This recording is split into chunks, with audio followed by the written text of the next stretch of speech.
What's up, Six Borough Podcast fans? Let's get through these sponsors real quick. That way we can get you right into the episode.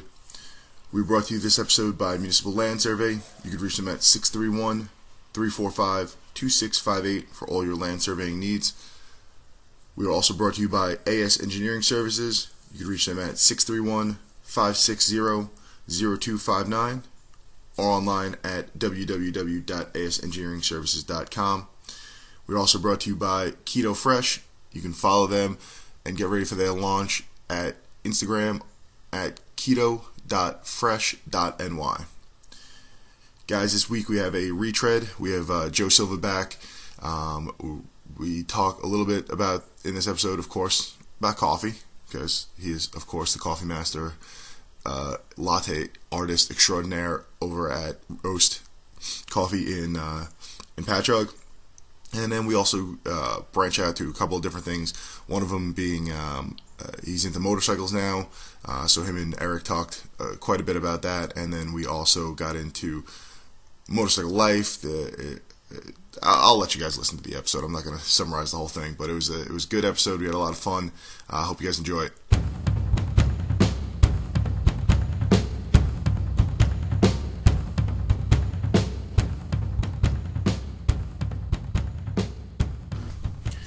All right, guys, we're live. Get into it. 6 Bar Podcast. Welcome back. Oh, he's jumping right in. I'm jumping right in. He knows the routine. What's up, guys? So, Yarbs, Eric, and then our guest, Joseph. Joseph is back for round 2. So, what's been going on? Correct, man. The same stuff. Life has been good. Coffee's been good. There you go. Coffee's been better. Is there any way that coffee can be bad?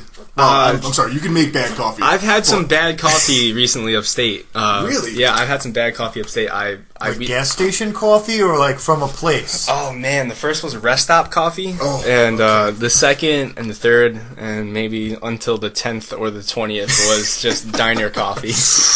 Yeah, so it was. It's understandable. My girlfriend and I, we were driving upstate, and we left at 10, which was probably the biggest mistake we could have made. About an hour into the drive, we stopped at rest stop, Baltimore rest stop, right off of I-87, and there was only a Dunkin' Donuts open, and the guy just served us the stalest coffee. I think the milk was bad too, so the milk's gone bad. Yeah, so oh man, that was a hard drive, and then you should have been like, listen, I'm a coffee expert and professional. Yeah. Don't get me that stale shit. I usually, get me some good stuff. It's funny enough, man. Like I literally drink Folgers coffee really? Every morning. I drink Folgers coffee. I was brought up on Cafe Bustelo, which is the notorious brick of coffee. Yeah, so from every gas station, it freaks me out sometimes. Yeah. So many people. And I believe, isn't that like super caffeinated too? Like it's got like it is very strong. It's super strong. But also it's very dark. So you wouldn't really, think it would be super strong, because the darker the roast, the less caffeine it has. I did not know that. Really? Yeah, essentially. What the fuck? You roast all the caffeine content out of the coffee. But I guess it depends on the bean. I don't really know what bean it is in cafe that Cafe Bustelo uses, but. As far as Folgers, the reason I like Folgers is because they're very consistent. You know what you're getting. You know how to make your pot of coffee in the morning. You know what to expect. So it's not like you're going to a coffee shop and there's 5 different baristas making your coffee. Right. You know what I mean? It could be a little sketch, a little different every once in a while. Yeah. So which is like how it is at Roast. I feel like my job. No. Yeah, things have been going a little haywire, I guess you can say, but it seems to have grounded itself as of recently. Good. Yeah, because we go in there a lot, so yeah, you guys are always in. You guys are always in there, man. So, but I do hear the whole blowback of like, oh wow, you make my coffee different than the other guy, or and people get like real bent out of shape over that. Like, yeah, people get bent out of shape. Like a tiny little bit of sugar less, or a little bit too much whatever milk, or oh man, or they get maybe someone didn't mix in the flavor well enough, or they didn't make them their world famous latte art that they could have. People bullshits. put on their Snapchat or social media. Life's too easy. That's right. Yeah, man. There's no real challenges right now. That's why people are getting pissed off and shit like that. Correct, man. When you don't have to worry if the crop's going to be all right. You're going to get enough rain to have some food for the winter. Too much comfortability, man. I was like, do you really think in World War II people were worried about fucking how the coffee was made? No, you were worried about the fucking Nazis. You were worried about fucking atomic weapons. People have it good, man. People have it good. And plus, like, I mean, we have, like, I don't believe it personally, but, like, we have bartenders that come in, and we have to wake them up. And we, sometimes we have the conversation about whose job is harder. I would say maybe a bartender's job is harder because you have to deal with people who are kind of a little out of whack at times. I would disagree. I bartended for a while. Really? And I actually bartended. I like to hear this. I like to hear this. The contrast between the two. And it was a very rich Jewish country club in Nassau County, and even those people, I mean, they pay something ridiculous, like $35,000 a year to belong to the country club, and they would be, they want you to know exactly what they get. Yeah. But past that, they were okay most of the time because they were just liquored up. So see, where I would differ is. When you're serving them, they're getting amped up. You're making them more amped up. Correct. When I was serving them, I'm getting them drunk and calming them down. Oh yeah. It's I actually see that because people come in the morning, they're out of it. You should see the disarray these people come in. Oh, I can imagine. You know what I mean? As far as maybe like a hangover or even just like a long night. If you've been driving back from vacation, or if you're going to work, if you drank too much. Whatever it may be, we're trying to wake these people up, and then they sit down for a little bit. They come back up for their second cup, and they're already in a better mood. You see them, it's like Jekyll and Hyde. I was gonna say coffee's one of those few things, and I don't know if it's necessarily. I think it's probably psychological more than an actual physical effect. Correct. Because caffeine definitely has a boost in your emotions and your energy and things like. Yeah. But it's not like an instantaneous flip of a switch. But you see people, they get that cup in their hand, they take a sip of it, and all of a sudden, I'm okay now. My day's better. Yeah, absolutely. I recently, the last time I was on the podcast, I was coming in drinking water. Funny enough, I just started drinking coffee again maybe about 4 months ago. Right, I remember you saying that you had a sensitivity to caffeine, right? Yeah, I had I was super sensitive to caffeine. I would get palpitations. I literally felt like I was tachycardic every time I drank coffee. My cardiologist even said when I went for my last checkup, he's like, everything checks out, but discontinue the caffeine. Keep off it. Yeah, still. Yeah, and I didn't listen, and I went back, and I was like, everything still feels okay. You're still alive. That's all that matters. I just feel more energetic, and he's like, well, if everything checks out, and everything has checked out, then if it continues this way, there's, maybe limit yourself and don't overdo it. Right. But my first cup back, dude, I felt like I was... It felt on crack. It was like a high, you know what I mean? It's like the caffeine high. It's a lot, I've had some coffees that are like that, was it Black Rifle? Which is the highest. I had Death Wish coffee upstate. Death Wish is right up there. I believe Black Rifle is the one. Maybe it's Death Wish. I don't know. But it literally says on the bag highest caffeine content. And it's crazy. But you drank a little bit of it and you're like, whoa, I can do anything right now. Yeah, my first cup. My first cup back was a Folgers instant coffee. Terrible. I know it's a bad. It's this powder you put into hot water and you mix it in a cup, or you shake it in a thermos, whatever keeps it hot. That's only good for cooking. Yes. For making desserts, mocha flavored desserts. Yeah. Coffee. So that's the way to go. when speaking of Black Rifle and Death Wish coffee, I went upstate and they had Death Wish coffee at this hole in the wall bakery. The lady had maybe 5 muffins and 5 scones in the whole place. But she has exclusive hard to get coffee. She had these 2 really high end air pots that she served the coffee in. It's this really good like high-end bun hot water dispenser. And I know that because we use it at roast. Right. So I'm like, okay, like, this is worth some money. You know, she tailors the coffee on the higher end. So, nice. you know, it was pretty good. But then we went to the diner, the Phoenicia Diner, which I soon learned was like the golden establishment of Phoenicia upstate in the Catskills. Really? Super famous. Okay. I never knew that. I never knew that. I had no idea. It was amazing. The coffee, even greater than the coffee that maybe it wasn't brewed right. You know, not going to hate on Death Wish coffee. I will give it a second chance.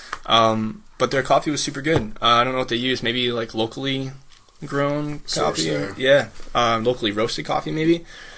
But I had a great time up there. That's awesome. It was just cool to see like it was actually cool to get off to not drink coffee for a little bit. You know, maybe from like because I wake up, I rise early in the morning. I rise maybe like 6:15, 6:30. And places out there don't open until like 9:30. I was trying to tell my girlfriend to get one of those little like flame heaters. It's like you know, like the travel makeshift fire thing. Yeah, it's just to buy like a little French press, and that's where we definitely made the poor decision there, not to get it. Next time you know. Yeah. So otherwise everything's been pretty good. A lot has happened in months that I haven't been here. Well, let's get into it. Let's talk about what's going on. Hey man, anything off the top of your head? I see you putting up a lot of videos riding the bike. Right? Oh my God, that's a huge subject. Pull up on that, so. Motorcycle topic. The motorcycle topic has been a really touchy one between like my family and my friend Benny. Actually rode my first motorcycle back to my house. I mean, this is where it all started. A little bit after I got off the podcast, maybe a few weeks after I got off the podcast. Okay. Bought my first motorcycle. Super amped about it. Knew how to ride, but I was new to riding on the street, and my mom was not thrilled. The way I tried to time this out perfectly. Like, she had friends over the house. And I was like, she couldn't get too mad at you. She couldn't get too mad because she had, yeah. So I was like, Benny, tonight's the night. We're going to pick it up. I have the money, cash in hand. We're gonna go get it. We got it. Drove it back to the house. And my mom's like, oh my God, it's a great bike, you know. And then afterwards, she's like, I'm gonna fucking kill you. You don't have to worry about don't never put me. As soon as the friends get out the front door. Never put me on the spot again. So that was that, and I rode that for a while, and then I sold it, and then recently, this past December, I got my my new motorcycle, which I have with me now, and that one has been like my pride and joy. I put so much work into it. It's weird. You kind of get you post a video up, and like people know you're on town. And they kind of like see you on the road, and they beep at you, and they take photos of you, and they send them to you. And it's like, dude, I didn't know that you were. Yeah, I didn't know you were stalking me. Like exactly. That. Cool, yeah. But I appreciate that. It's. I feel like motorcycles are similar to. It's almost like a brotherhood kind of. Yeah. So to speak. Yeah. Like the only thing I could equate to, like in automotives, is also like Jeeps. Like, correct. I feel like Jeeps.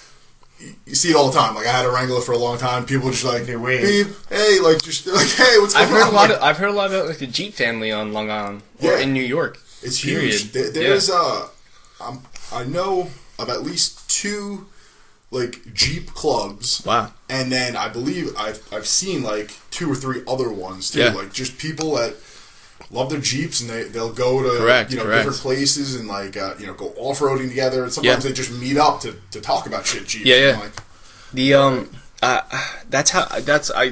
I would say it's the same thing as motorcycles. Yeah, that's what I would equate to. It's very similar. The first time I rode past another motorcyclist, it was like dead in the middle of winter. It's super cold.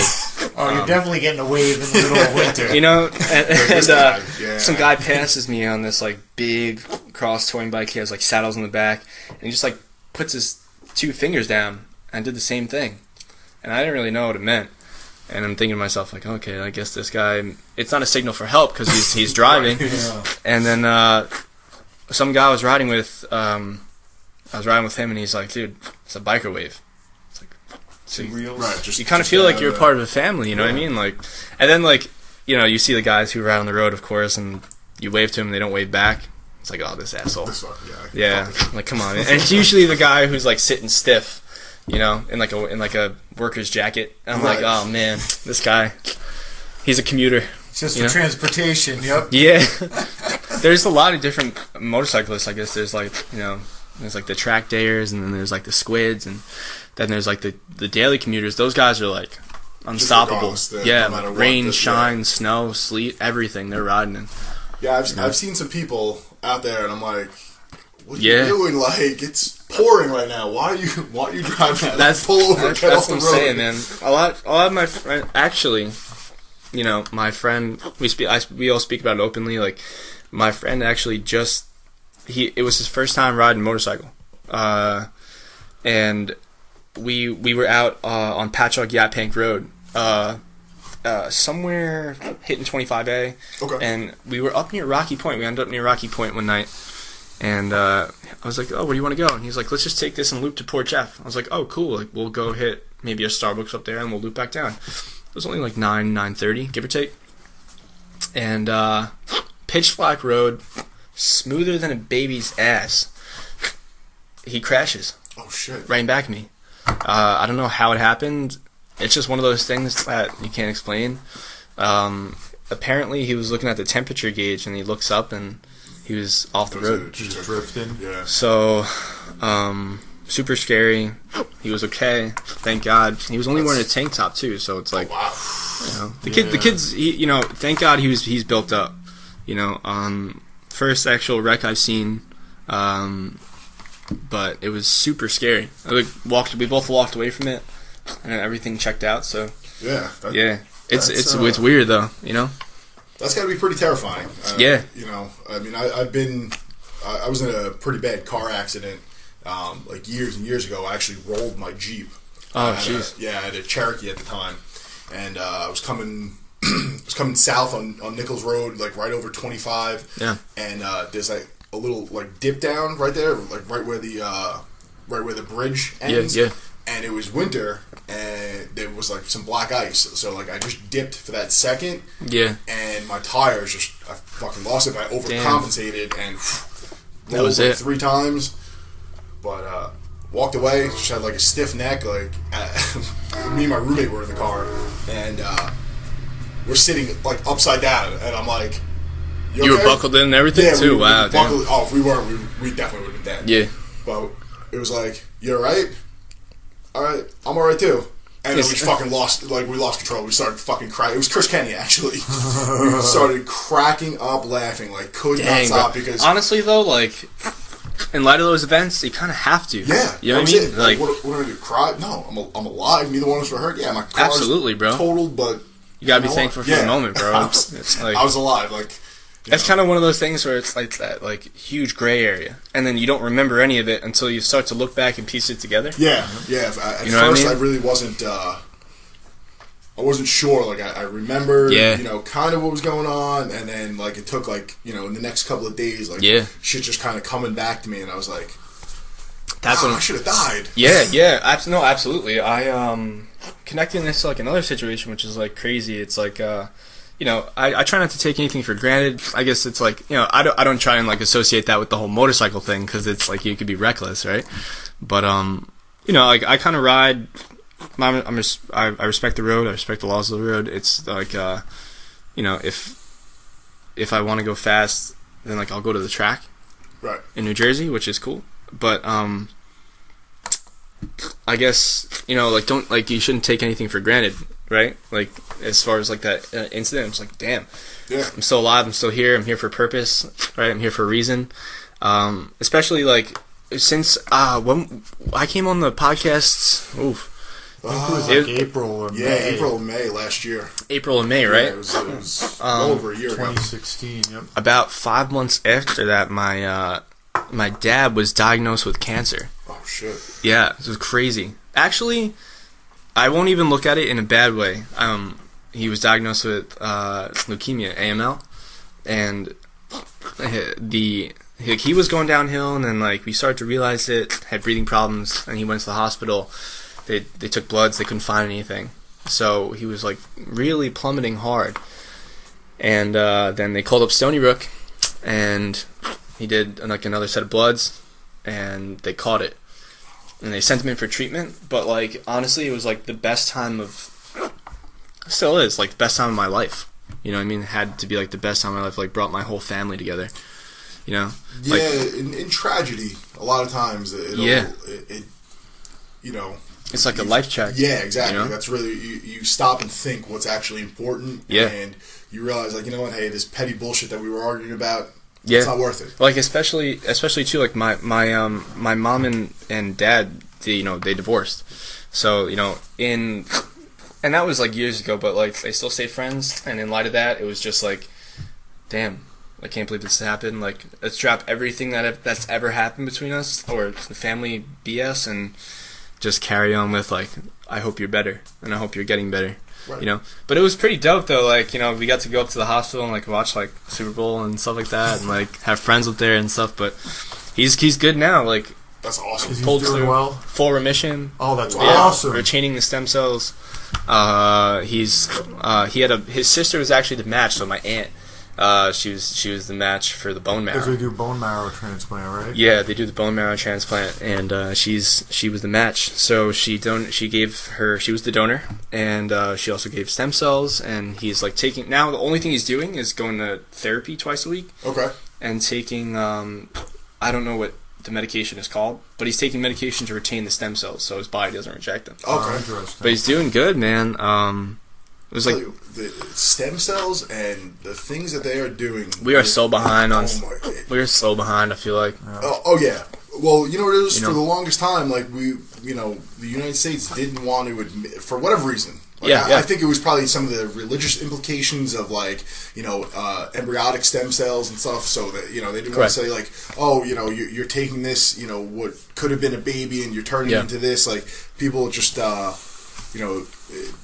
they just didn't want to accept it. Mm-hmm. But I've seen some crazy ass shit like with fighting cancer. Yeah. With, regenerating body parts. Like, do you see that? Like that's one of the craziest one. Was with burn victims. Yes. They actually they spray it on their skin, and their skin almost completely regenerates. It's crazy how you can like spray stem cells, inject stem cells. Like they actually mist them into a machine that you can breathe out of, sort of like a vaporizer. Jeez. So you can get them like that as well. I have a friend named Jill who lives in Colorado, who's a stem cell researcher at I think it's called the Edmund Philippin Clinic, which is like one of the big research facilities for stem cells. It's all they work with. And like I talk to her usually like once or twice a month. She'll like tell me what she's working on. She's been published a couple times in medical journals and things like that. And she talks about like her last project was they mixed like PRP, which is like the plasma-rich platelets, which they'll take your blood and basically spin it, take out all the good part of the blood, throw out the bad, and then re-inject it into like an injured area. Yeah. And you said what they're doing now is they're mixing the PRP with stem cell, and they're having a lot of luck not preventing people, but keeping people that would necessarily need like a ligament replacement or a joint replacement by injecting these two things together. Oh, it's sick. And then tracking the patients. And sort of like blows your mind, like something that would be considered like a major invasive surgery for the last, 10, 20 years. That's the cutting edge technology. My surgeon works with the Jets. Like, that guy is going to be out of a job probably within 15 to 20 years. So probably the majority of his work's going to dry up. Correct. Just because we're able to regenerate our own body tissue, we just need a little bit of a boost. They were rebuilding cartilage also. They were able to, in injections in people's backs, in their knees, and their elbows. Wow. And actually, people that they said, like Eric was saying, we're going to need surgeries and things, able to rebuild cartilage and be able to move and, you would think that's like beneficial because like in the long run, because a lot of people with hip replacements, they have to go back and get them done again sometimes. Yeah, and get surgery furthermore. So Unfortunately, it comes back to that same thing where everything's a business. Everything is a business, man. When you can fix somebody for good, and it's even if it's expensive here, it's similar to like certain things with like cancer. Like people always say like there'll never be an absolute cure for cancer. Because that's not where the money is. The money's in the treatment. Money, all that money is in the treatment. It keeps people coming back. It's scary. Like it terrifies me in medicine, in education, in government. It's all a business. It's all a business, man. It's all to create, maintain, and secure capital. Yeah. So I mean, I'm not going to like the whole conspiracy side of it, but if you follow the money trail, it all leads back. Get the gist of Same thing with history. Like if you follow the money trail of history, you could find the root of the problem. Pretty much, right? Always. So, Always. but in business too, it's I've seen over the course of this past year, I've seen like a lot of people who have been treated as far as cancer patients up in the top floor of Stony Brook, which is like the South Wing, which is pretty fucking insane if you think about like where my dad was. I was like, my dad's not supposed to be here. I was like being hard-headed about it, and then I started to look at it more of like on like an even plane and say like, listen, like everyone's here for purpose. Like we're all here to like get better. Everyone's here to like to get treated and to walk out of here alive with their families. You know what I mean? And I remember seeing my dad, like, it was crazy. My dad was in there for, leukemia, and they caught it fairly early, just what the doctor said. So there was another 15-year-old kid in there who was in there for the same thing that my dad was in there for, and he was in the last stage of it. They caught it late, and my dad was like always going to visit him, as much as he could, stand outside his doorway. And I was like, damn, like, and people would do that for each other up there. And I would see, like, people standing outside of other people's doorways. And it's weird because, these people are selfless, right? So I'm thinking to myself, I'm like, just to simplify that, like, just do something nice for someone else. I don't know. I started to, like, live my life differently. I started to, like minimize things, you know what I mean? Like, not,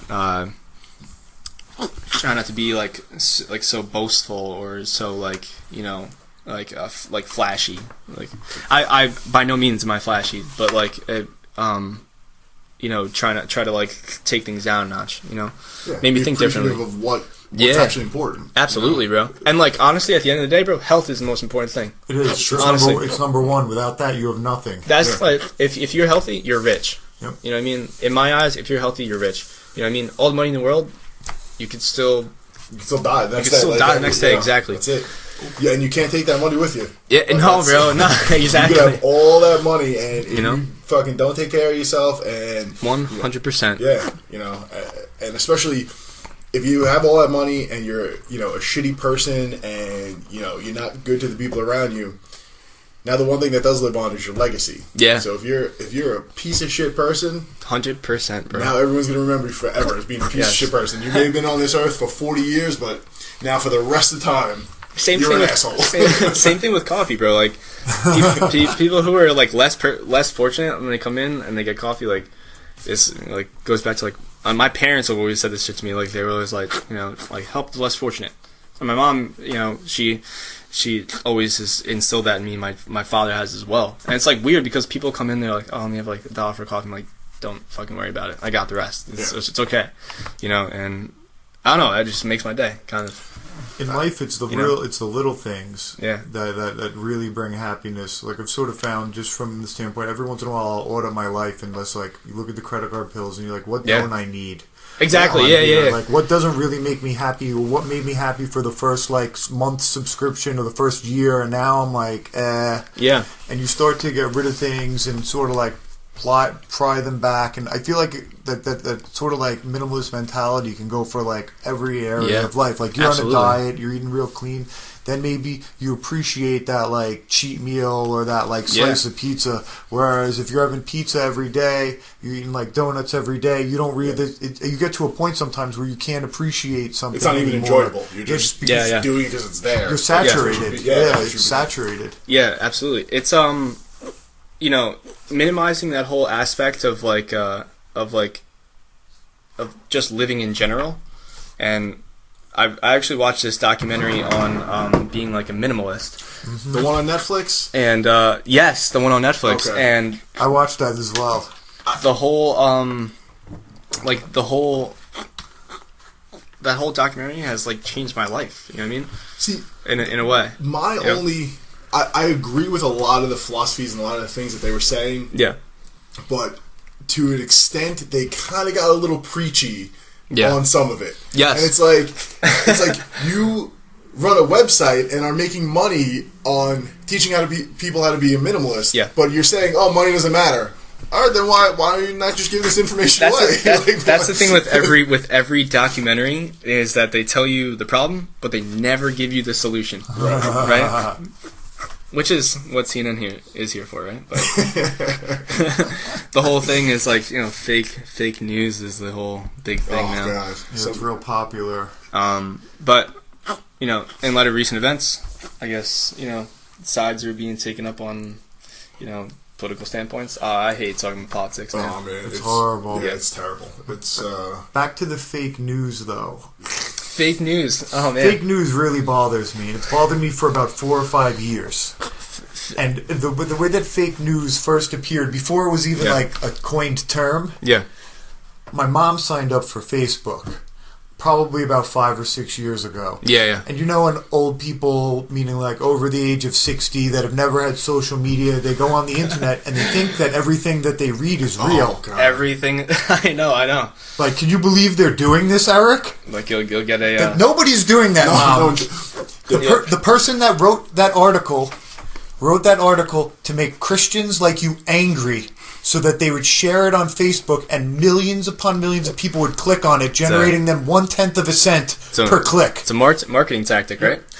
I said, that's not a real article. If you read the article, nothing even in it is true. It's just all theory. Which brings... we can spin this off to like a crazier topic, is like the entitlement on Facebook. My mom and I were actually just talking about this. Like, people have like the craziest...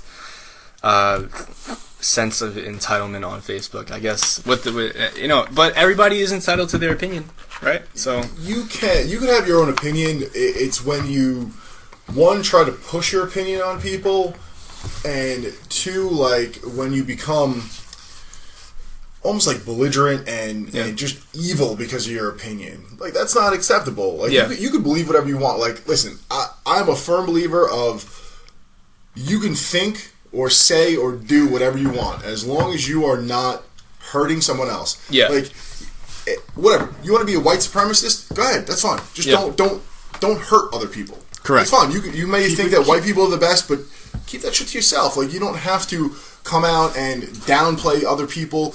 You could think, whatever. The earth is flat. All right.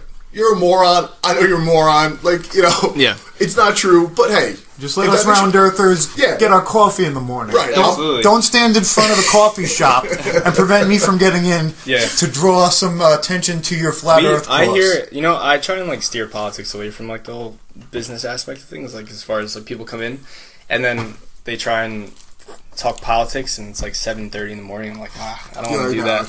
People love that. They people love thrive it, on it. You know what it is? It's the dumb person who thinks they're intelligent. Soap opera. That's what it is for them. Yeah. It would also, but here's the thing, like watching CNN in the morning, right, over a cup of coffee, like that would bring in more business.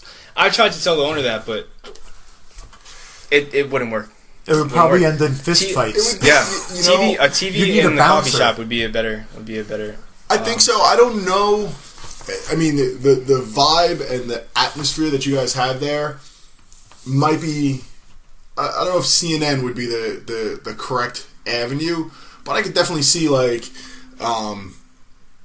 something more artsy, something more, I could definitely see a TV in there with whatever, you could have some cool like art documentaries or music documentaries or stuff like that. Like, I think people would be into that, but I feel like just the vibe and the ambiance that you guys have in there, I think CNN would rile people up.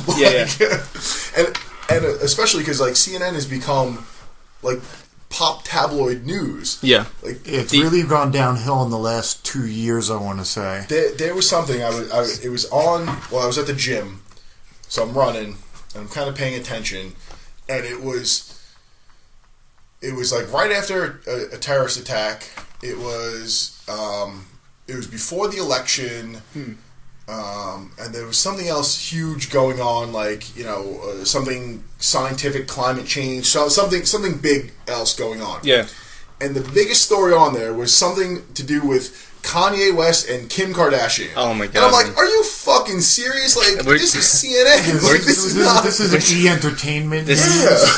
It's whatever will draw the public eye, right? Well, again, it's a business. Yeah. It's not about disseminating information and making sure that people are well 100%. educated and know what's going on. It's about money. It's about revenue and advertising. Absolutely. That's it. And if there's nothing going on, they're going to make something go on. Well, yeah, that's the other problem is when nothing. I mean, but there's always something going on. They try and like spin.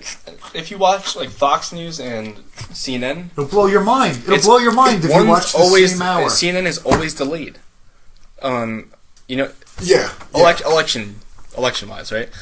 I was watching the election, and the vote, the counts were in on Fox, right? And then you go to CNN, and then they were still tallying. I'm like, oh.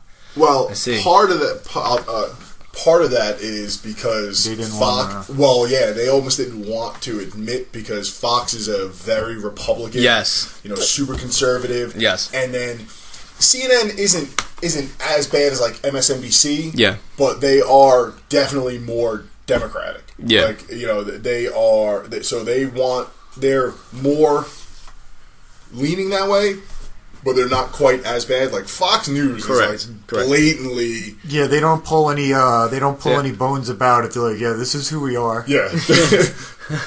Like, we're not going to pretend. Yeah, you're a Democrat. Don't even fucking bother watching. Exactly. I guess you kind of have to like, tailor each news source to like what you know and like how to decipher it yourself. Right, 100%. I feel like you can't watch any of them now, though. Yeah, it's like really sad that I haven't watched Fox News since in probably 12 years. Yeah. Like since like sometime in the during the Bush administration. The first Bush. Just because like when Obama got elected, they were doing the same thing to Obama as CNN and all of the other networks are doing to Trump. And I just remember thinking, like, this is so distasteful. Like, I understand that he wasn't the candidate that your ownership backed, but at least give this guy a chance and let's see if he can do something good with the country. Correct. But it wasn't. It was immediately like, does he have a birth certificate? And then attacking him like, he had this minister that he went to go hang out with that was really terror or whatever the case. There was like a whole list of things they went down over the first year that he was in office. This it's like a proving ground though. It's like anybody can run for president. Anybody can win the presidency. I think now it's going to open this up to like a whole bunch of other people running in the near future. Yeah, if you look at our politics very closely mimics Europe's politics, but we're like 3 to 5 years behind because there have been like film and TV stars who have been elected to lead European nations. If I'm not mistaken, it was possibly one of the guys from France, Prime Minister of France. One of them was like a movie star, like a local over there, not like a Hollywood star. Ronald Reagan. Celebrity president. Yeah. So now we're going to see what happens in the future. Like, it wouldn't surprise me at all if somebody that had a decent enough bankroll from Hollywood or even like the tech industry. I heard that Dwayne "The Rock" Johnson. I had that up. I was just about to say it, and to be honest with you. It's true. Yeah, it's true. He's starting. Fact check it. Yeah, he's going to be potentially running for president in 2020. Wow. Which honestly, like, I've listened to a lot of things with that guy. He's real intelligent. He's got a insane work ethic, and I think we could do worse. Honestly, like we could definitely do worse than. What's real crazy is the established political parties are going to have a real difficult time if famous people that have large money behind them start to run, like because they can fund their own campaign. Well, right? that was Trump. Like he didn't take money, or I mean. Allegedly. He took small contributions from people. But he did spend a lot of his own money in his campaign and stuff. So yeah, I mean, I think it could be good.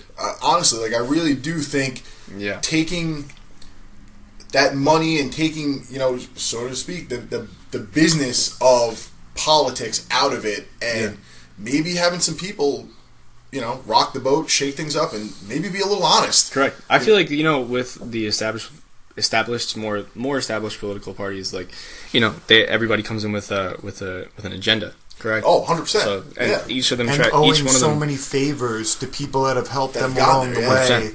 That they're like not owned. They're like their whole bodies are like 100% owned. But by the time you get to be a president, so many people have owned you over the years. There's always a motive behind everything. Mm-hmm. So I feel like people try and push an agenda and sway the populace. So it's probably a good thing that we're bringing this guy and maybe giving him a chance. Hey, right? I would love for him to run. I'd love for anyone from like Silicon Valley to run, like Peter Thiel or somebody that was just super calm and level-headed and just. I mean, I would be excited if somebody came in. Elon Musk. And he's a little crazy, but in a good way. See, like Obama had like the charisma, right?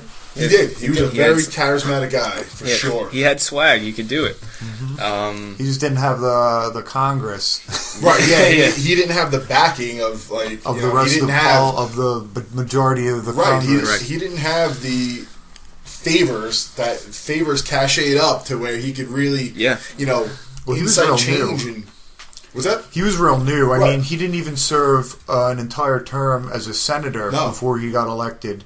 And it was real interesting. He got elected in sort of like a flaky way too. Yeah, he was like a huge underdog in his the senatorial election in Illinois. Huge underdog, and he was supposed to the Republican incumbent was supposed to get 80% of the vote, and like a week before the election during the primary, some sealed court document from a divorce of the Republican candidate who was like he was already senator, so he was just running for re-election. Some sealed court document got released of his wife during the divorce claiming that he had drugged her and tricked her into going to a swingers club one night. And that's essentially like what had won him the election. Oh, man. And I almost feel like they brought him in as like the presidential candidate just because they thought it would be a good win for them, and because he wasn't experienced, and I feel like they thought they could like bully him around a little bit, like, this is what we're going to do. Correct. Like someone that wasn't in office for 20 years and wasn't like, no, that's not what we're doing. I feel like I always felt like he got bullied in his presidency, like, and then he got like burned out 4 years through. He's sort of like, fuck it. Gonna smoke cigarettes, play some basketball. My hair's going gray. Like I just felt bad for him. Have you ever looked at the pictures?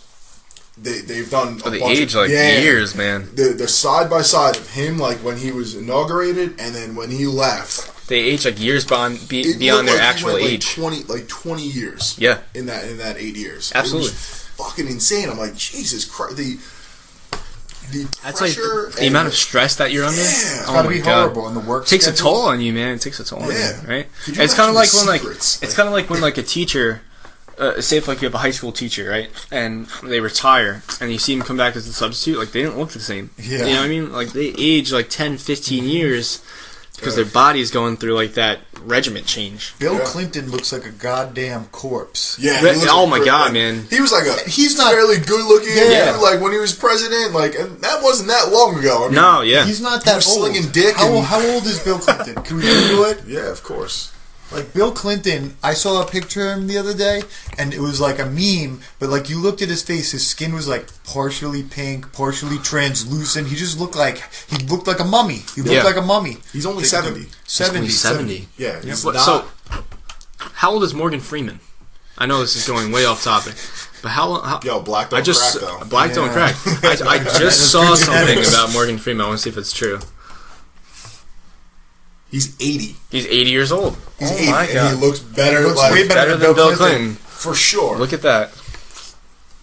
Damn, I'd say crazy. if he told me he was 55 or 58, I'd believe him. I believe that. For Bill sure. Clinton looks like he's 85.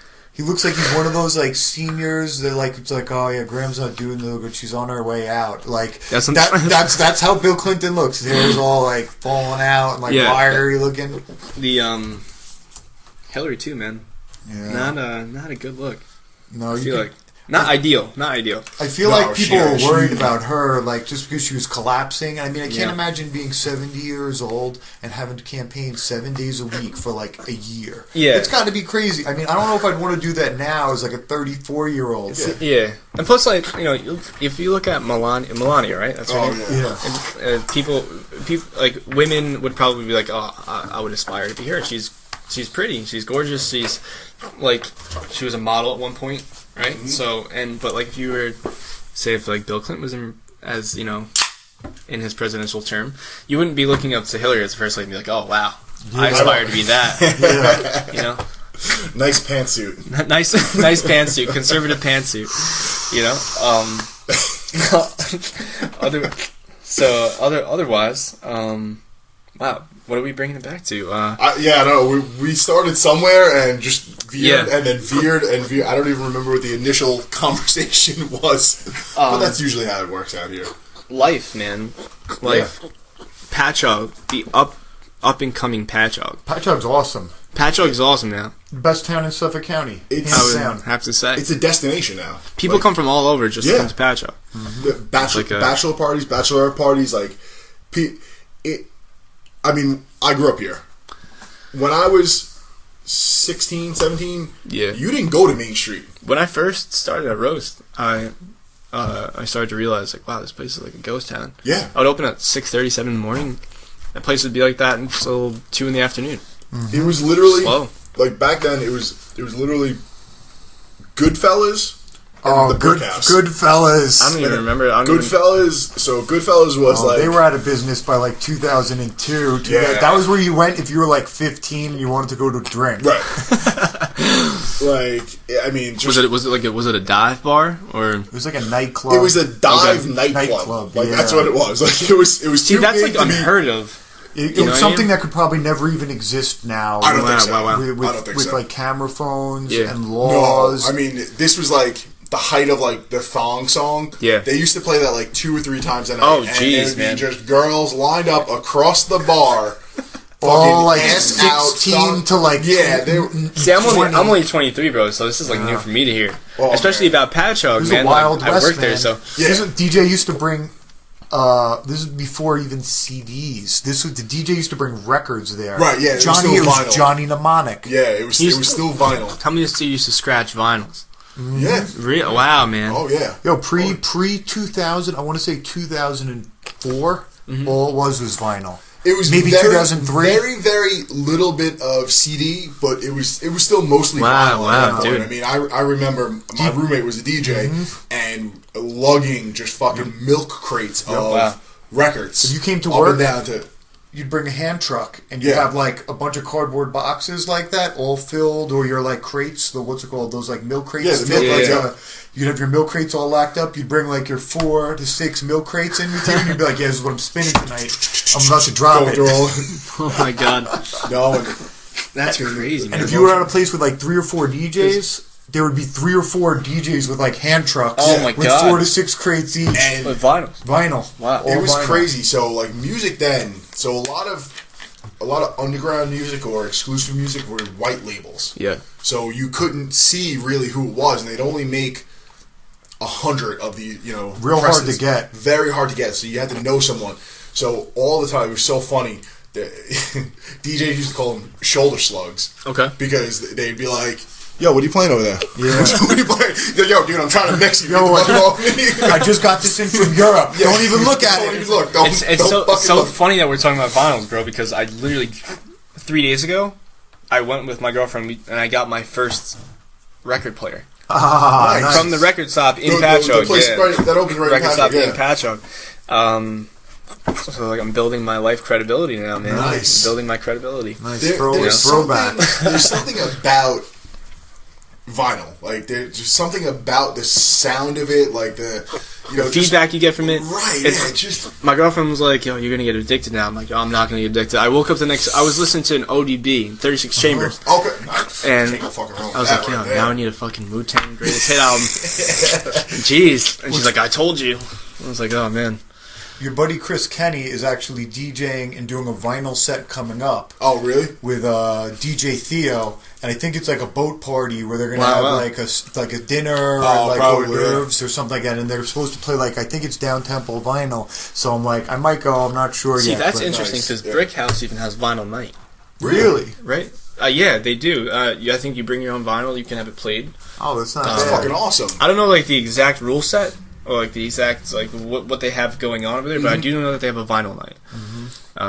That's really cool. Yeah, never been to it, but like I think I'm pretty sure they still have it. Yeah, but bring back that old style of music. I feel like we've like digressed.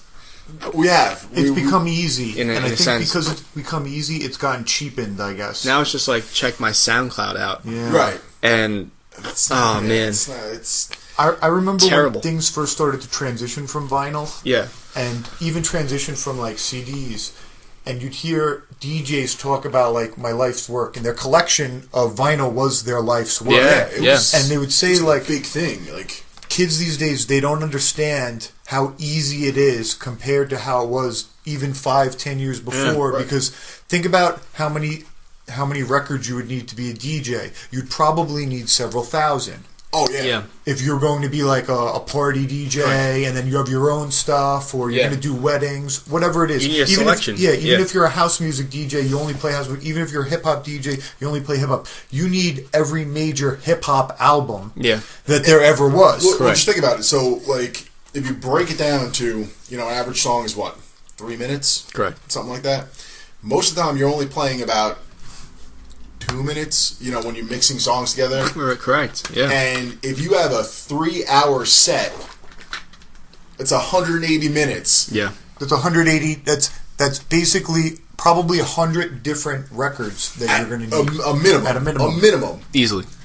So now, and, I mean... And so one set, They how take much is a space, they're record? heavy, yeah. $20? Yeah. So you're they looking can at be. $2,000 for your hour and a half set for one night. for one So night. you need to be one like night. established, man. Like Well- you need it. Like Back in the day, people would say like, "Oh, you want to be a DJ? It's going to probably cost you between $10,000 and $15,000 Yeah. in your vinyl and equipment just to like sort of get going." So people would, two technique turntables, Yeah. a mixing board, you'd want to inherit. You'd like find an older DJ that was Yeah. like you thought was going to retire. You'd like work under him for yeah, a while. Can I carry your records? Yeah, and, and then you'd can hope- I open for you? Yep. And, yeah. And then you'd hope when they like called it quits that they would give you like their collection while Yeah. you were building like your own on the side. It's cool to see people's record collection now. It's like, it is. It's I went to it's like this, an art collection. Yes, I went to this one place in Wading River. It was an antique shop right next to the smokehouse out there. Okay. And I right next to the smokehouse and the creperie. And I went inside and they had this like it was like Grateful Dead everything. And he had original Grateful Dead posters and like concert posters That's cool. from San Francisco when they played in San Francisco. And he was selling those for like $500-$600 bucks. And I saw this Jimi Hendrix album that he had hanging up behind the wall. I was like, "Is that for sale?" And he's like, "Yeah, it's for sale." It was like the Jimi Hendrix War Heroes album, and it was like straight studio recorded. One of the first main copies that was ever produced of that vinyl. Okay. And he sold it to me for $20. And it still has like the Woodstock Trading Post price on it, so he sold me it for that price. Wow. That's badass. And yeah, he must have liked you. Yeah, you made it a good impression on him. It was cool. So I bought that, and I was like, wow, now I just bought a record. I don't even have... Hendrix is one of my favorites, so I was like, I don't even have a record player to play this on. So I bought the record player, and it was like the greatest experience I've ever had. You know what I mean? Put it on a speaker in my headphones, and it was cool, because it has like a built-in preamp Okay. So I could just hook it into a speaker and then go from there. That's awesome. You know, yeah, it was pretty sick. It's pretty sick. Otherwise, yeah. Bought a record player. Bought a motorcycle. I just need that cross country road trip now. You know? Nice. Just get him in touch with. But I'm not a Harley guy. That's the thing. No, my buddy Joe rode a Ducati across the country. See, like that's more my style. One of the hyper motards, so it's like you sit up on it. It's a little more very comfortable. Yeah, cross touring. And so he went across, went to some of the national parks along the way. His father rode a Harley, and then his brother rode. I think his brother rode another Ducati, but more of a sport bike type one. Yeah, that's crazy. And they had like a great time. He came back and talked on the podcast. His name's Nick Sandalina. Okay. I actually went riding with him on Sunday.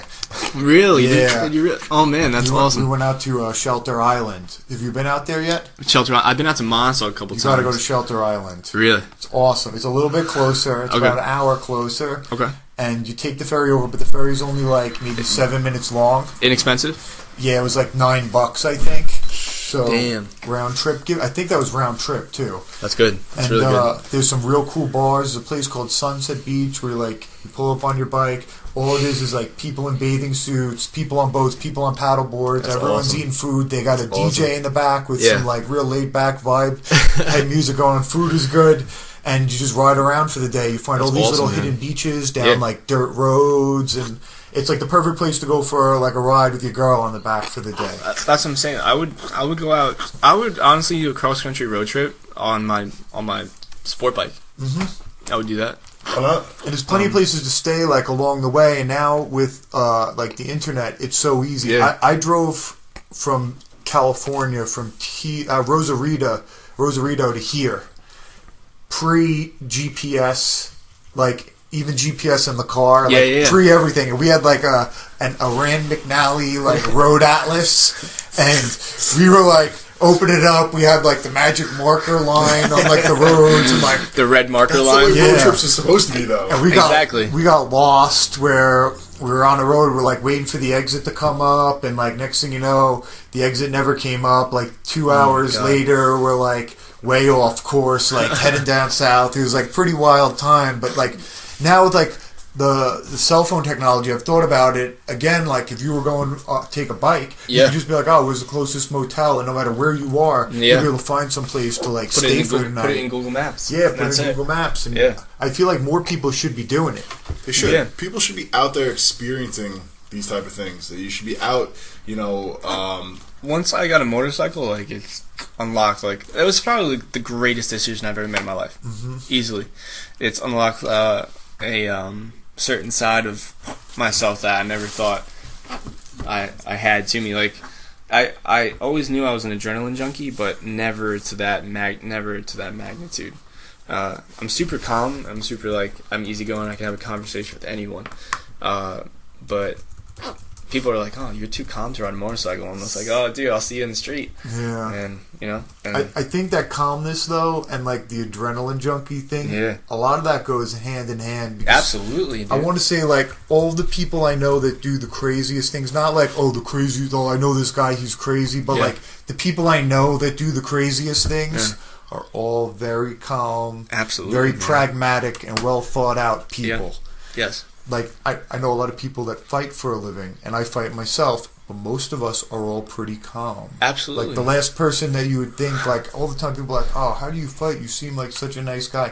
And, like, immediately, like, it hits this part of the brain that gets, like, energized, and it's just like, oh, I just want to fuck people up. Like, you just got me, like, excited. Like, you get I've heard some stories from the last podcast. Oh, yeah. I have heard some stories from the last podcast. But, like, I get real excited about fighting. But, like, I like riding motorcycles, too. And you know what? Riding motorcycles fast, riding cars fast, all that stuff. Like, the dangerous, semi-dangerous type stuff is, like, something that, like, thrills me, and I purposely knock on skydiving just because I feel like I'll get addicted. Yeah, I feel like you wouldn't stop. Like you'd just be up in a plane. I'd be like, I'm going skydiving again, guys. Sorry, guys. I'm going on Amazon. I'm ordering my own parachute. How much is it to buy a plane? I'd be like Googling everything. Like, what? You can't go at night? Myself up into the air and then float back down. And I'd be like, what can I jump off of? It's too expensive to go every week. Those people are the crazy, like the base jumping and fucking like those. I don't know how spelunking, like cave diving and shit. Fuck that noise, man. I've seen too many crazy things on YouTube.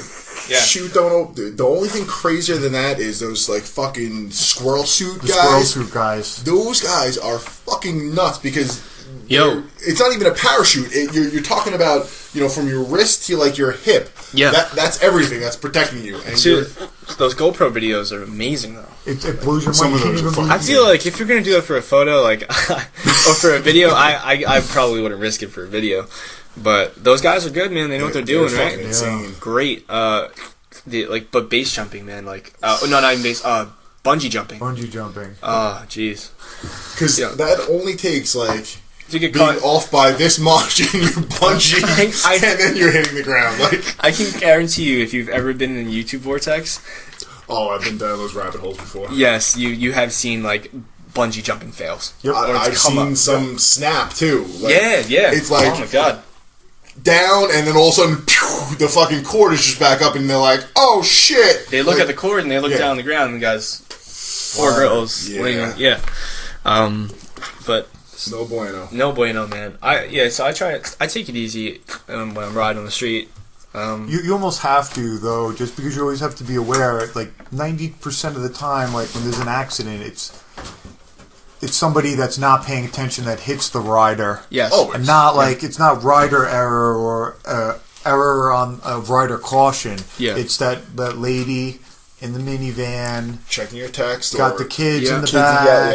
It's also crazy too because like. You're riding a motorcycle and it's so easy to just let it go. Just go. Mm-hmm. One flick of the wrist, you're at 100 miles an hour. And you see that guy's going in front of you going 10 miles an hour and you're just speed limit. You're thinking, you're like, oh my god, I'm just going to pass this shoulder, guy. That shoulder right there, I know it says you're not supposed to really drive in that shoulder, but he's going so slow. I've done it. It's on my Instagram. It's the little devil on your shoulders. Like, you know what I mean? Yeah, exactly. Just go. And then you wonder if just going is going to like pay you back in negative karma down the road. You're like keeping track in your head. I try and look back most of the time and like wave and be like, "Oh, I'm sorry, but you were going slow." But for the most part, like I try and like keep it level, and, like keep it cool.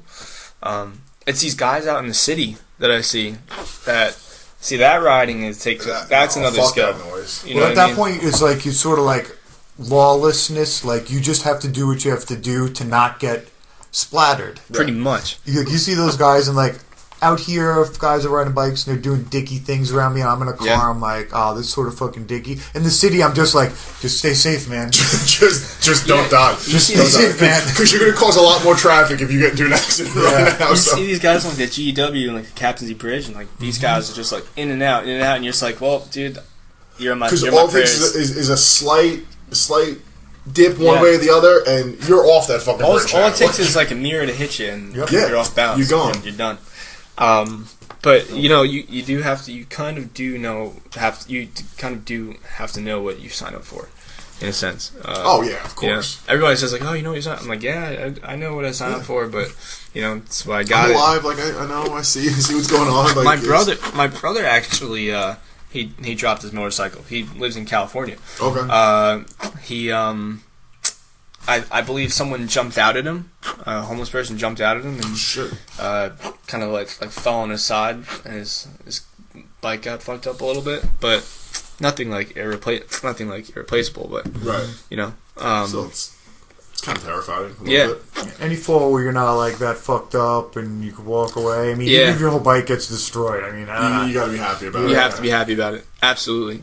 That's what I'm saying. Like the crash I just witnessed. You have to be happy about walking away. 100%. That's it. 100%. It has to be. It is what it is. But as long as everyone's alive, that's the main thing. Good. So I want to circle back to this because you said that you were a big fan of Jimi Hendrix. Yeah.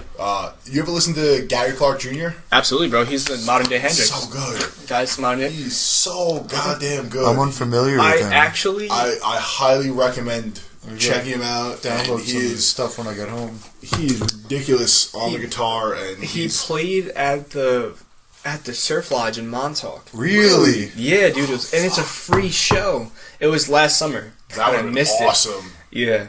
Yeah, he is so good. The guy is great, man. The guy's amazing. He's very intelligent too. He was on the Rogan podcast actually, and I saw that episode. And, I did. That's when I first really started listening. Like I knew kind of who he was, but I never really paid too much attention. And I listened to the Rogan podcast. Yeah. I was like, you know what? Let me fucking check this dude out. Yeah. And I was hooked. Like, bang, right in. The guy. He knows who he is. He knows what he's capable of. Yeah. He's super duper talented. Yeah, extremely talented, and he's just like a real dude. Like, yeah, he's just that's like it. A real guy, and country kid, easygoing. Yeah. His folk style music is insane. He actually the blues guy's great. There's not many people who can go out there and sound like an oldie. There's another band that I randomly stumbled across called Vintage Trouble. Vintage Trouble. I highly recommend checking them out. They're like a throwback band, a throwback kind of bluesy type band. Like if you listen to their album, you'd be like, oh, this was probably big in the 70s or late 70s, early 80s, something like that. Like very, that era of time, and so good though. So I just saw this band in Saratoga Springs, upstate, called Catfish and the Bottlemen. It's like punk new age band, and they're from the UK, and they kind of reminded me of a young, if you look back, I didn't grow up in that era, so I can't speak from personal experience, but seeing and hearing videos of and music from the young Rolling Stones, it's kind of the same exact thing. Cool. And these kids were super talented. Amazing, absolutely amazing. We went up there and it was just that was their opener in Saratoga, and then they went to Brooklyn next. Oh, nice. And it was just the coolest experience. I like bands like that, that aren't super mainstream, and not that I dislike mainstream bands, because I'm not one of those people that oh yeah, I'm gonna like you until you get popular. Yeah. Once you're popular, no, fuck you. Exactly. That's D-Rock, by the way. D-Rock is fucking... Yeah. He is... I love the kid dearly, but he's one of those, oh yeah, I like you. You know what it is, though? It's not that you hate the band when they get popular. Yeah. You hate the people yes, that are at the band concerts. Though that's what you hate. I think we've all gone through similar things with music that we've liked over the years. I used to like electronic music, and then it turned into kids and glow sticks and neon stuff. And I love house music, trance music. I'll fucking listen to it all day. My one friend loves house music. Loves it. I love it. Blast in his car. I will listen to house music all the time. But I can't go. Yeah, I can't. I can't go. Yeah. Once it became, EDM, I'm like, no, this is just your kind of offshoot of house music, trance music, techno, whatever you want to call it. It lost its coolness factor when they turned it into a Disneyland type exactly. thing. Yeah, festivals. Yes. Don't get me wrong. I'm a big fan of some of the girls at the festivals, but that's because they have no clothes on. Yeah, they're wearing one of the main attractions, man. Sex sells. Yeah. That's right. It's huge. That alone will probably sell a festival or for sure. Concert. You put a girl in a bikini bottom and basically tassels covering her I was just gonna say and tassels. a candy necklace in her mouth, and you're like, yeah, I'm going to that. Yeah, where's that? I don't fucking care. It doesn't matter. We're going there. You get a couple thousand of them. You fill them up with ecstasy. Exactly. It's that will sell itself, man. Yeah. You hear of all these shows. Even if you go online, you look on forums. People have the most wild stories. Oh, fucking some of the stories. I mean, but that's just that genre of music. Yes. Just lends itself to wild debauchery and out of control. I mean, I was just talking about this to somebody recently about, and Eric can probably attest to this, like, back in the day, like, foam parties. They have those anymore? I don't think so. Oh, foam parties. Foam parties. Yes, I've heard of those things. Yeah, I don't think they do them anymore, but yeah, they would just fill up the whole nightclub filled with foam. And there has to be like a sanitary issue with that. Oh, disgusting. It was disgusting. There was all kinds of bodily fluids being projected all over the fucking place. Just disgusting. Like, you know, I'm pretty sure that I've even seen advertisements for that on Long Island. I know that they had them here. Yeah, it used to be every week in the summer. There used to be like a foam party somewhere. And I went to a lot of them, and it was just like a, you know, you'd be like, all right, yeah, I'm here with this girl, and then somebody else is touching me. There's only like 4 other girls around me right now, so I'm not going to say anything, but my dick's out. I mean, whatever. It's soap. Well, I'm glad that like I didn't grow up like shielded. You know what I mean? I'm glad that like the people that like I know haven't grown up shielded. Like, or like, you need those life experiences. Absolutely, bro. You need 100%. To go through that stuff. Like, absolutely. The closest thing to the foam, like I will call it the '90s foam party that I've experienced is like now going to those like outdoor pool parties that they have in Las Vegas. Yes, those they get very lavish. Those are lavish, man. Yeah, you know. I'll be in Vegas in a month. In a month, yeah. Maybe I'll come. I'll be there September 11th to the 18th. And speaking of Vegas, this whole McGregor Mayweather fight. Yeah, that's a big, especially. It's coming up soon. 10 days. A week from Saturday. A week from Saturday. Yeah. Especially being a fighter. You know what I mean? I talked to D-Rock on this too, and you know he even says Mayweather. Well, he's super anti-McGregor. I'm betting money on Mayweather. I don't usually bet on fights. Did you know that they're fighting with 8-ounce gloves now? I'm okay with that. I heard that they got approved. I just watched that on... I think Mayweather might have bit off more than he could chew on that one. Like, he was with those gloves, though. He was saying that, though. He was saying that because he didn't think that the commission would sanction that shit. And they approved it. Yeah, they approved it. Oh. Because at first he was like, no, and then like once the fight got booked, and then you know a little while into it, then he's like, so yeah, fuck you, man. We'll fight with those 8-ounce gloves. Let's fucking bring this shit. My one friend's a boxer, and he boxes incessantly, and he's like, Mayweather all the way. Yeah, I'm like, well, you know, I'm betting a chunk on him. I don't know a thing about it, man. I just here's my view on that whole thing. If it goes past like 5 rounds, it's gonna be Mayweather. It's Mayweather. And it's gonna get to 100%. Be a boring fight, and he's gonna be super defensive. D-Rock keeps saying how Mayweather's gonna knock him out. I'm like, are you fucking? You think so? He might. I don't buy that for one set. If he's exhausted, he might. If McGregor is exhausted, he might knock him out. If McGregor got really tired in the Nate Diaz fight that he lost, and this fight's he's going to be punished the whole time, and he's going to miss. And that's like the big thing in MMA. Like, you don't really throw high volume in MMA, but he's going to have to throw over 100 punches each round. He probably won't throw 100. I'm guessing if he does all right and doesn't get knocked out, he'll probably throw around 40 and maybe land around 10. The accuracy of both these fighters they're both pretty much off the charts. But Floyd throws a higher volume. Like, he landed, but he's got no power. If you look at him like visually, he's got no power. Visually, he's boring.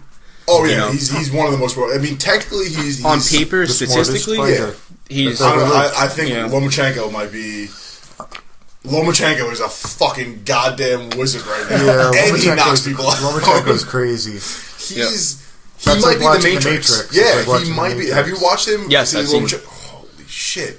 I've seen highlights of Lomachenko. Yeah, I watched this whole thing on like his training style and some of the crazy shit that he does. And that dude's he's not human. No, it doesn't look like it. He's so much smarter than everyone that he's fighting because he like baits these people into doing what he wants them to do. You ever see like Sherlock Holmes like deductive reasoning? Yeah, that's it. Kind of like the same exact thing. That's exactly what's going on in his fucking head. He's like, I'm gonna let you do this so that you do that. And in 5 moves, you're gonna be right here. I'm gonna go, and you're gonna fucking go down. This, the scale of this fight, though, It's going to be the largest fight in world history. We probably, for two people to build up their reputations, we probably have to wait like another 20 years.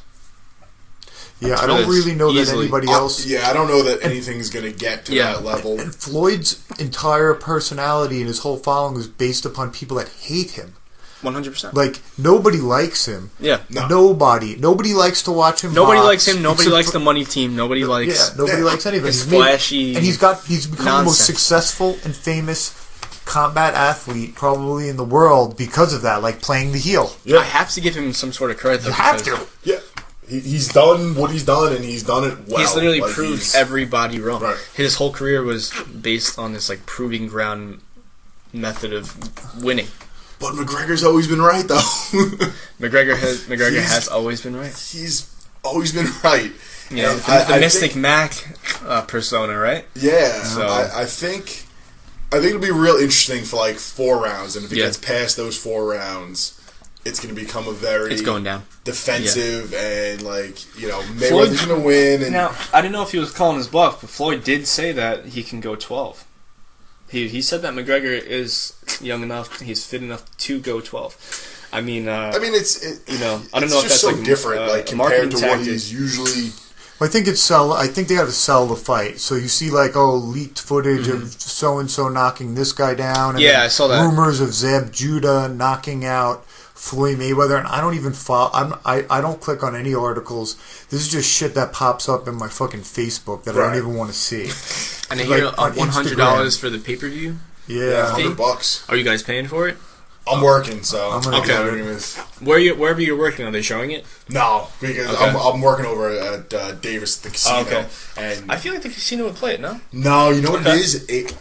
It's crazy the amount of money. It's something like $15,000. They charge. Yeah, they charge by capacity of your bar. Yeah, and I think they charge like something like $7.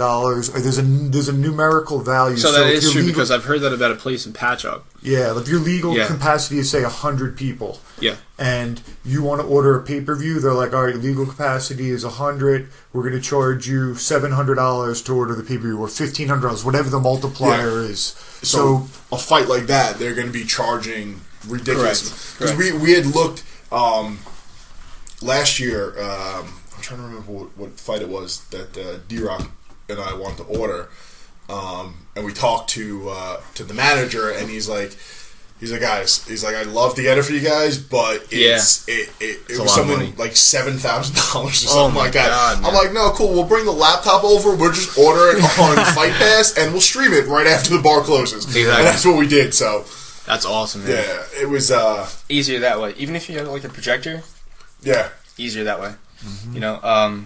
Just the most expensive fight in history. Yeah, it's crazy. It'll be interesting. Like I said, it'll be real interesting. Probably for the first 4 rounds, and then Conor McGregor's his guaranteed. I think $100 million. I heard something. Yeah, good for him. So he's going to get 100 out of that. UFC will get, I think, 20 is their cut. So he'll walk away with 80, and I think that might be like the biggest purse or the second biggest purse in history. Only like Floyd is the only one that's obviously going to make more. He'll make whatever he makes. You never saw that kind of money back in the day when like great boxers were around. Oh no, Tyson, there was no such thing Joe as Frazier. that kind of money. And they were all robbed by their promoters. Still, that's like the reason that everybody in boxing, not like the general casual fan, but the people involved with boxing, the promoters, the announcers that all hate Floyd, is because Floyd was really one of the first people to tell boxing to go fuck themselves. Yeah. Whereas like before, you used to have like, I have a friend that's a professional boxer. He fought Manny Pacquiao. He fought Provodnikov. He's fought like all over the world, and half of his money, sometimes more than half at one point in his career, would go to his promoter because that's the only way he would be allowed to box and come up from like the obscurity into like the big leagues. So they would get like a guy like Tyson, like Don King got Mike Tyson. And so like Mike Tyson, this kid's a killer. He won the Golden Gloves. He's doing real well. I'm going to sign him up. Takes this kid out of like obscurity. He's like, listen, I'm going to pay you X amount of dollars a year so that you have whatever. I'll give you $100,000 a year, and you just box for me, and you get to fight twice, and you get $100 a year. And if you're a kid with nothing, or you're a kid that doesn't have a lot of money, you have to do that. Absolutely. Maybe you're a kid that has a brain on him and knows a little bit about it. So you're like, no, I don't want $100,000 a year. I want to split some of whatever I bring in. Then the best deal you're going to get is a 50-50 split with your promoter. 100%, yeah. So say you won $1 million on a fight, you only get $500,000, and your promoter gets $500K for promoting you. Yeah. For doing little to nothing. Absolutely. Well, the thing is, like, he's not out there fighting for you. He's not Right. out there doing anything. He's not training. He's you know. and the contracts these guys sign, like, they're taking you from when you're making like $100 a fight, Yeah. and they're hoping you get to that point where like their investment in you pays off, but it's not really like a monetary investment or a big monetary investment. It's like a time investment. Yeah. But you'll have these guys that are then stuck with these promoters for the rest of their career due to clauses and things that they signed when they were younger that they didn't really know about. And that's how, like, I have a friend that basically loses half of his money every time he fights. If he's going to make $50K to the fight, then next thing you know, he gets 25, and then he has to pay expenses out of that 25. Correct. And it really, like, you see these paydays for some of these big acts in boxing, and you don't realize, like, oh yeah, well the promoter got half, the manager and the trainer each got 10%. Yeah. Plus they're paying to get them there. You see a number. It's not all going. Yeah, they're paying the sparring partners. They're paying for gym time.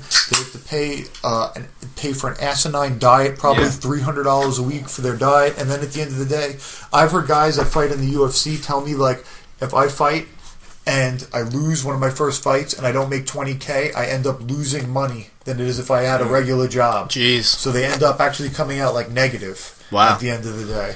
That's pretty. That's surprising, man. It's real sad. But Floyd Mayweather was the first person to tell the promoters his contract expired with, I don't remember who his old promoter is. It might have been Bob Arum, but I remember him saying, "Fuck you, I'm promoting myself." He had worked his way up to, I think, being the number one. He was like number one at whatever weight class he was at the time, number one or number two, and he was just like, "I don't need a promoter. Anyone wants the belts, they have to come and fight me, so I'm going to self-promote." And that's when he started Mayweather Promotions. Yeah. And a lot of people resented him for it, and a lot of fighters that were fighting for other promoters were just like, "Oh, well, we'll just keep fighting each other and we'll fuck Floyd."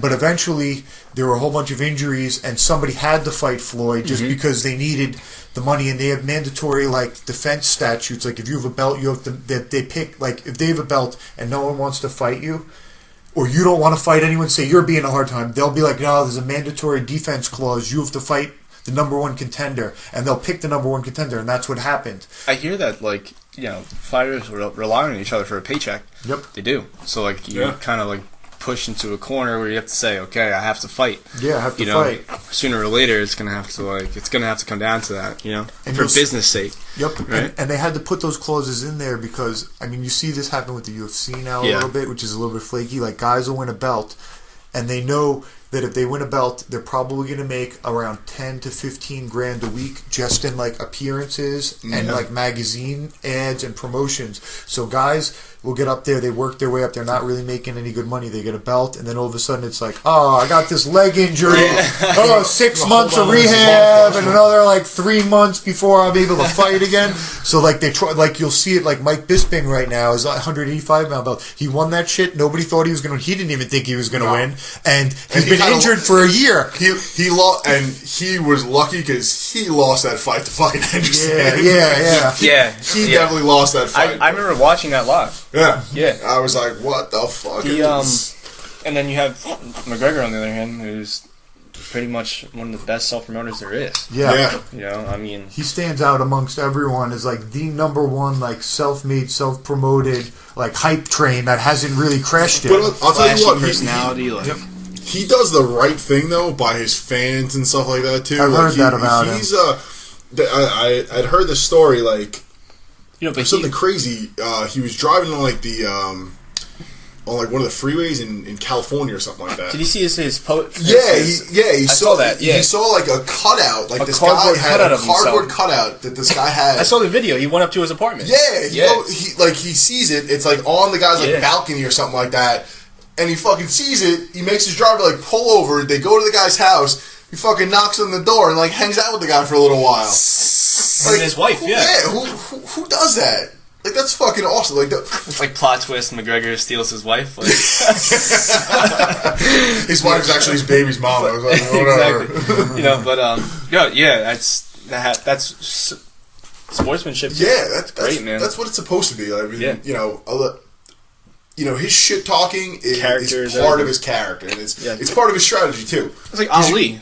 Ali. Exactly. You know, perfect example. His beliefs and his like demeanor outside of when he wasn't on camera.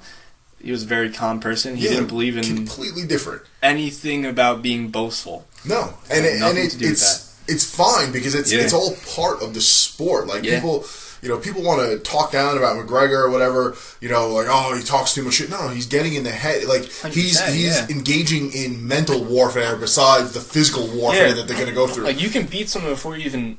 Him against Aldo. Like he beat Aldo before they stepped into the ring. That was brutal. Aldo did something that he's never done. He came charging in and was knocked out. You're fucking done because you were outside your element. You were, you let him get into your head, and he timed that left perfectly. Two of the most exciting people to date ever in history.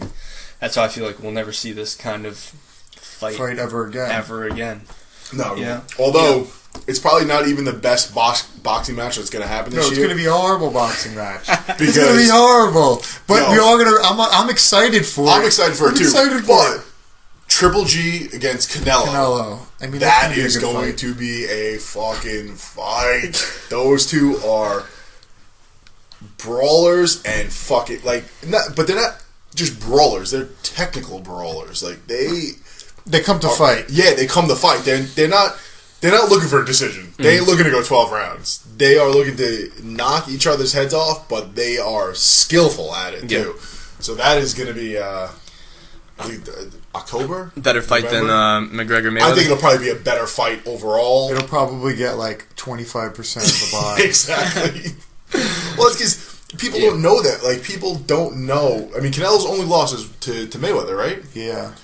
And, I mean, Canelo was a baby at that. That was, like 7 years ago or something like that?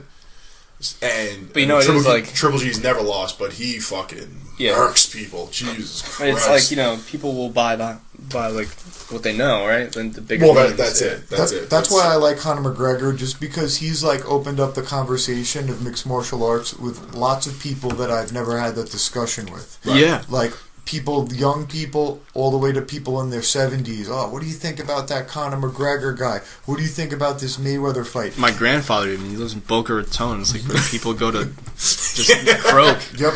I'm sure that he's going to be watching it down there. And he comes up and he's like, this guy McGregor, and I'm like, he came up, we were sitting at Aruga's, and he's talking about Conor McGregor, and I'm like, looking up. Like, choking on my burger. Cool. Yeah, we can talk about this. Like, this is a weird discussion. All right. Where did this come 74 years old, he's talking about Conor McGregor. That's what I mean. So he's brought so much sparks more the attention of people across the nation. It's crazy. He does. Fanfare into the sport, make more money for everybody. Because there is, no matter what he does, there is something you can relate to. Sure. You know what I mean? Whether it's just straight up just talking shit, or like being like, oh damn, I want to do that. You know what I mean? Absolutely. Absolutely. I'll tell you what, I don't know. Did you see the picture that was posted with, it was like him and Rampage? No. He looks fucking gigantic. Rampage is a fucking big dude. Yeah, he's with McGregor you're talking about? Yeah.